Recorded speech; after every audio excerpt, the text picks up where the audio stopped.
Hello everyone, welcome back to my another video. সামনেই তো Christmas, তাই ভাবলাম যে একটা কেকের ভিডিও দিই।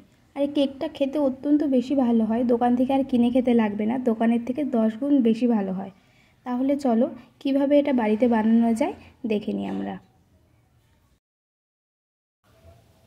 এই কেক বানানোর জন্য আমাদের যেটা প্রথমে লাগবে সেটা হচ্ছে 4টে কমলালেবু। শীতের বাজারে এই কমলালেবু কিন্তু আমরা অত্যন্ত কম দামে পেয়ে যাব। আমি এখানে 4টে কমলালেবু ভালো করে খোসা ছাড়িয়ে নিয়েছি আর এটা জুস বার করে নিয়েছি। তারপরে আমি এখানে কাজু, আমন্ড, খেজুর আর কিশমিশ নিয়েছি, এগুলো ভালো করে কুচিয়ে নিয়েছি। তোমরা অন্যান্য ড্রাই ফ্রুটও দিতে পারো সাথে। আর নিয়েছি 3 রকম কালারের টুটি ফুটি, তোমরা এক কালার বা যে কোনো অন্য কালারও দিতে পারো। তারপরে অরেঞ্জ জুসের মধ্যে সমস্ত কুচনো ড্রাই ফ্রুট আর টুটি ফুটিগুলো দিয়ে দেব। সমস্ত কিছু ভালোভাবে মিশিয়ে দেওয়ার পরে এগুলো কিন্তু আমরা 1 ঘন্টার জন্য আলাদাভাবে রেখে দেব। তারপরে আমরা 1 কাপ চিনি নিয়ে নেব ক্যারামেল করার জন্য। চিনিটাকে আমাদের লো ফ্লেমে ক্যারামেল করতে হবে, কারণ চিনি যদি পুড়ে যায় তাহলে আমাদের কেকটা কিন্তু তিতো হয়ে যাবে। তাই আস্তে আস্তে আমাদের চিনিটা ক্যারামেল করতে হবে। ক্যারামেল হয়ে গেলে যেই কাপের 1 কাপ আমরা চিনি নিয়েছিলাম ওই কাপের 1 কাপ জল দিয়ে ভালো করে সব কিছু ভালোভাবে মিশিয়ে নেব। মেশানো হয়ে গেলে ক্যারামেলটাকে আমাদের ঠান্ডা করতে হবে। আর ঠান্ডা করার পর ক্যারামেলের কালারটা কিন্তু খুব সুন্দর এসেছিলো, তোমরা দেখতেই পাচ্ছ ক্যারামেলের কালারটা এখানে কী সুন্দর এসছে। তারপরে আমি এই একটা সিলভারের বাটি নিয়েছি, এর মধ্যে আমি কেক বসাবো। বাটিটা রেডি করছি।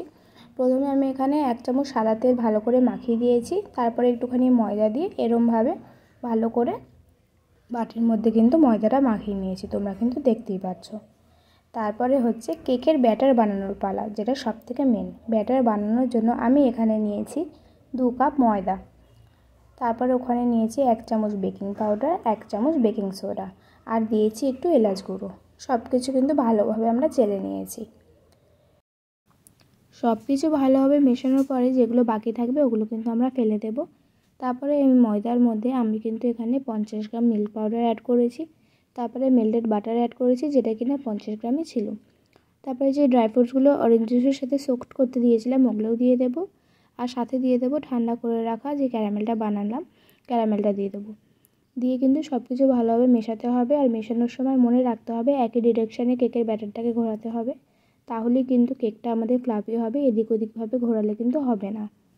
কেকের ব্যাটারটা বানানোর পরে যে বাটিটা আগে থেকে আমরা রেডি করে রেখেছিলাম ওই বাটিটার মধ্যে কিন্তু কেকের ব্যাটারটা দিয়ে দেব। ব্যাটারটা দেওয়ার পরে নিচে 2-3 বার এরমভাবে টোকা মারতে হবে, যদি ভিতরে কোনো রকম হাওয়া থেকে থাকে সেটা বেরিয়ে যাবে।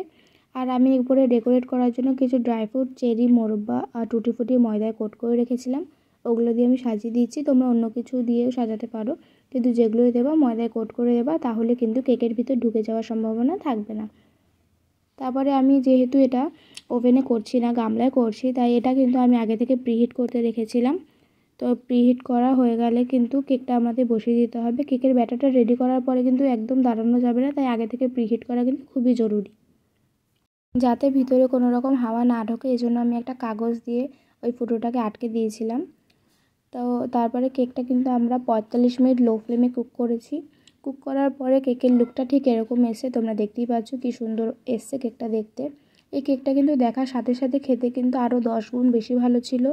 আমি সত্যি বলছি, অবশ্যই এটা একবার এই ক্রিসমাসে অন্তত বাড়িতে ট্রাই করে দেখো, দোকান থেকে না কিনে। তোমাদের অত্যন্ত ভালো লাগবে, দোকানের থেকে খুবই ভালো খেতে হয় এই কেকটি। তাহলে চলো আজকের জন্য এইটুখানি। তোমাদের যদি এই ভিডিওটা ভালো লেগে থাকে তাহলে কিন্তু অবশ্যই লাইক করে দিও আর চ্যানেলটা কিন্তু অবশ্যই সাবস্ক্রাইব করো।